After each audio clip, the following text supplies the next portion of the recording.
Hello दोस्तों, I am Kanika and I am a full time YouTuber. और अभी मैंने एक सीरीज चालू करी थी 30 डेज ऑफ आवारागर्दी, जिसमें मैं घूम रही थी लगातार 30 दिन के लिए। तो रिसेंटली मैंने उत्तराखंड का ट्रिप कंप्लीट करा एंड अभी मैं आ रही थी आसाम। और फर्स्ट एसी की टिकट ना मिलने की वजह से मैंने सेकंड एसी की टिकट बुक करी। मैंने सोचा फर्स्ट एसी सेकंड एसी दोनों में सेफ्टी तो होती ही है एंड मैंने बुक करी थी दिल्ली से कामाख्या रेलवे स्टेशन, जो कि गुवाहाटी में है, ब्रह्मपुत्र मेल, जो कि चलती है 11:40 के अराउंड। वो चलना स्टार्ट हो गई थी दिल्ली से। 3 से 4 बजे के करीब ट्रेन रुकी थी न्यू जलपाईगुड़ी जंक्शन में, जो कि है वेस्ट बंगाल में। ठीक है, तो उस टाइम पे मैं सो रखी थी एंड मैंने अपना फोन तकिए के नीचे रखा हुआ था एंड उसके ऊपर मेरा सर था। मैंने अपने केबिन का, अपनी सीट का पूरा पर्दा लगा के रखा हुआ था। पूरी ट्रेन में ना, पूरी ट्रेन ऐसे वो रखी थी, अंधेरा हो रखा था और सबने अपने अपने ब्लैंक्स लगा रखे थे और सब सो रहे थे। और पता नहीं कब कोई बंदा आया।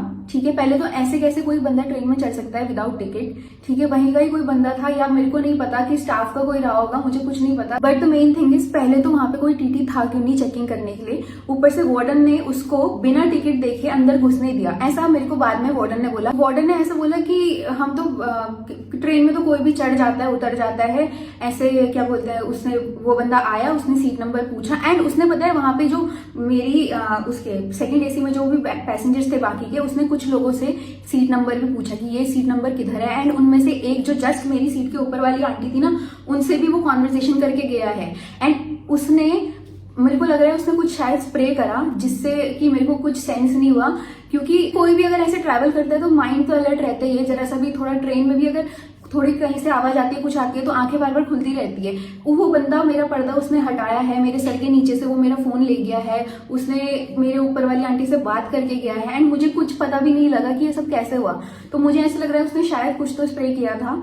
और मेरे जो बगल वाले अंकल का फोन चोरी हुआ था, उनको भी यही डाउट था कि उसने कुछ तो स्प्रे किया था। क्योंकि अंकल भी कह रहे थे कि मुझे ऐसे कुछ पता कैसे नहीं चला, क्योंकि मैं तो 4 घंटे से उठा हुआ था। ऐसे कुछ बातें कर रहे थे अंकल। ठीक है, फिर एकदम से थोड़ी देर बाद मेरे को आवाजें आने लगी एंड मेरी नींद खुली तो पता लगा कि कोई चोरी की बातें कर रहा है। मेरी नींद खुली, मैंने देखा बगल वाले अंकल का फोन चोरी हो रखा है। मैंने अपना फोन चेक करा, मेरा फोन गायब था। मैंने सीट के नीचे देखा, हर जगह देखा, मेरा फोन गायब था एंड मैं फुल पैनिक हो गई। क्योंकि as a content creator, as a YouTuber, as a vlogger, हमारे लिए हमारा फोन कितना इंपॉर्टेंट होता है। क्योंकि उसमें सारी डेटा होते हैं, सारे ब्रांड की डिटेल्स होती हैं, जो भी है बहुत कुछ होता है एंड बहुत कुछ डेटा था उसमें। चलो, डेटा की तो कुछ बात नहीं है, डेटा थोड़ा बहुत तो रिकवर हो ही जाएगा। बट उसने जो कुछ स्प्रे करा एंड मेरे को ऐसा हुआ कि भाई कुछ भी हो सकता था। वो तो मेरे पास एक स्पेयर फोन था जो कि मैं हमेशा अपने साथ रखती हूँ, वरना मैं कहाँ जाती, मैं क्या करती, मैं क्या होता मेरे साथ। मेरे को बहुत ज्यादा पैनिक हो गई मैं। भाई कौन कैसे नहीं सोचेगा इतना कुछ। मैं बहुत घबरा गई। फिर वहां पे मैंने उन लोगों से पूछा तो उन्होंने एक नंबर बोला डायल करने को। वो नंबर मैंने डायल करा तो तब तक ट्रेन चल चुकी थी। तो जो न्यू जलपाईगुड़ी स्टेशन जो वेस्ट बंगाल में है, वो पीछे छूट चुका था एंड हम आगे आ गए थे। एंड देन उन लोगों ने मुझे बोला कि आप आरपीएफ वालों को कॉन्टेक्ट करो। मैंने आरपीएफ वालों को बोला, वो आए, उन्होंने एक फॉर्म दिया मुझे भरने को। मैंने वो फॉर्म फिल करा एंड मैंने उनको इतना रिक्वेस्ट करा कि प्लीज आप अपना कॉन्टैक्ट नंबर दे दो, जिससे अगर मुझे कुछ पता लगे तो मैं आपको तो बता पाऊं। बट उन्होंने कोई कॉन्टैक्ट नंबर भी नहीं दिया। तो फिर मैंने उनसे पूछा कि क्या चांसेस है मेरे फोन मिलने के। उन्होंने बोला कभी कभी मिल जाता है, कभी कभी नहीं मिलता है। और आईफोन को ट्रैक करना तो बहुत ईजी होता है। अगर वो उसी टाइम एक्शन ले लेते तो मेरा फोन ईजिली मिल भी सकता था। ठीक है, मैंने फाइंड माई डिवाइस में, अपने जो दूसरे फोन आईफोन है उसमें मैंने फाइंड माई डिवाइस ऑन करा।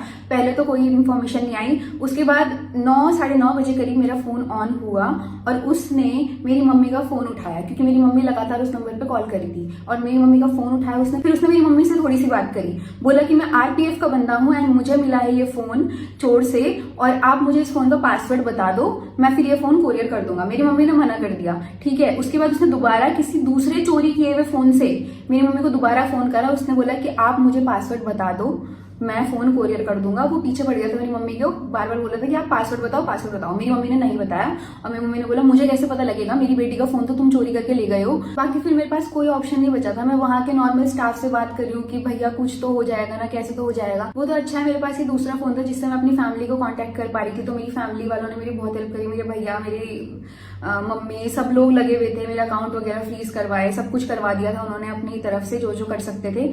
ठीक है, पर फिर मेरे पास कोई ऑप्शन नहीं बचा था, तो मैंने सोचा कि चलो कोई बात नहीं, गुवाहाटी पहुंच के पुलिस स्टेशन जाके मैं एफआईआर करवाऊंगी, उनको बोलूंगी तो कुछ ना कुछ तो हो ही जाएगा। देन मैंने असम के पुलिस स्टेशन में गई, मैंने उनको ये सब कुछ बताया, तो उन्होंने बोला कि आप एक एप्लीकेशन लिख दो। तो मैंने वो एप्लीकेशन लिख के उनको दे दी एंड उन्होंने मेरे को बोला कि हमने साइबर जो ग्रुप्स होते हैं उनमें भेज चुका है, तो आपका फोन मिल जाएगा, आप पेशेंस रखिए। वो सब मतलब उन्होंने बड़े प्यार से बात करी मेरे से पहले दिन। फिर क्या हुआ कि कल फाइंड माई डिवाइस में फिर मेरे को रात को फोन की लोकेशन पता लगी, एग्जैक्ट लोकेशन पता लगी मेरे को। मेरा फोन कहीं मालदी की तरफ है, मालदी वेस्ट बंगाल की तरफ है, ठीक है। तो वो फोन ना 2-3 बार ऑन हुआ एंड जितनी बार वो ऑन हुआ मुझे पता लगा, ठीक है। तो उस टाइम पे भी ट्रेस आराम से हो सकता था, क्योंकि मैंने आरपीएफ वालों को भी बोला हुआ है, पुलिस वालों को भी बोला हुआ है, वो भी मेरे को कह रहे कि हमने आगे फॉरवर्ड कर दिया है, बट फिर भी मेरा फोन अभी तक नहीं ढूंढा गया। तो मैं आज फिर से सुबह पुलिस स्टेशन गई, सुबह भी मेरा फोन ऑन हुआ बाय द वे। तो मैं फिर से सुबह पुलिस स्टेशन गई, मैंने उनको बोला कि मेरा फोन ऐसे ऐसे दिखा रहा है कि आप उधर पुलिस वालों को कांटेक्ट करके कुछ तो कीजिए।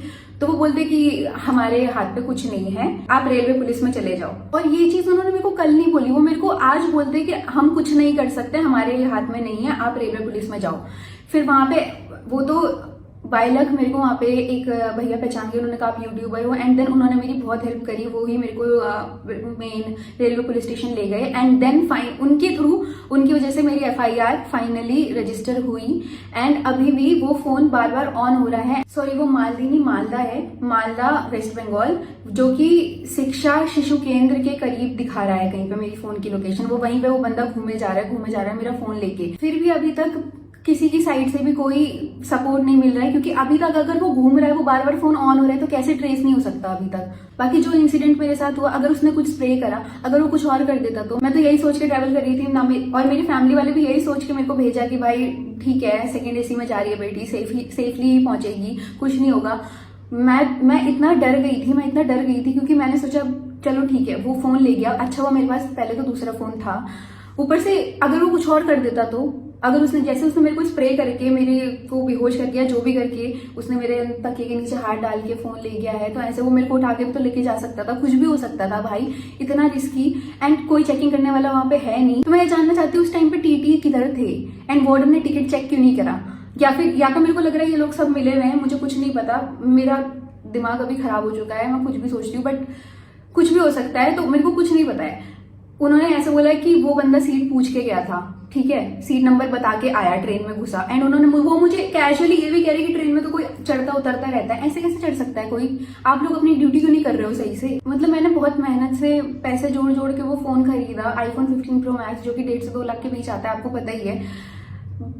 पर चलो ठीक है जो भी है, बट मैं इतना ट्रॉमेटाइज्ड हूँ मैं अभी आसाम में ही हूँ एंड मैं बता नहीं सकती, मेरे कुछ समझ नहीं आ रहा है, मैं पूरी ब्लैंक हो चुकी हूँ। तो आई रिक्वेस्ट कि जीआरपी, वेस्ट बंगाल पुलिस और मालदा पुलिस स्टेशन कि प्लीज थोड़ा तो कोऑर्डिनेट करो। बट जो भी हो, इस एक्सपीरियंस के बाद तो मेरे को नहीं लगता कि मैं कभी ट्रेन में अब ट्रैवल कर पाऊंगी, क्योंकि मेरे को सच में सोच के भी डर लग रहा है भाई कि कैसे क्या कुछ भी हो सकता था। वो तो थैंक गॉड मेरे पास दूसरा फोन था, इसलिए मैं कांटेक्ट कर पा रही हूँ, बट स्टिल आई होप मेरे इस वीडियो से थोड़ा तो एक्शन लिया जाएगा एंड थोड़ा सेफ्टी मेजर्स का ध्यान दिया जाएगा इंडियन रेलवेज में। और बस मैं इतना ही कहना चाहती हूँ। बाकी थैंक यू आप लोगों को मेरी बात सुनने के लिए एंड हो सके तो आप लोग अगर वेस्ट बंगाल से हैं या वहाँ की पुलिस वालों को जानते हैं, कहीं को जानते हैं, तो प्लीज मेरी हेल्प कीजिए। आप लोग भी ट्रेन से ट्रैवल करते हो तो प्लीज सेफ रहो, क्योंकि भाई कुछ भी हो सकता है, ट्रेन इज नॉट सेफ।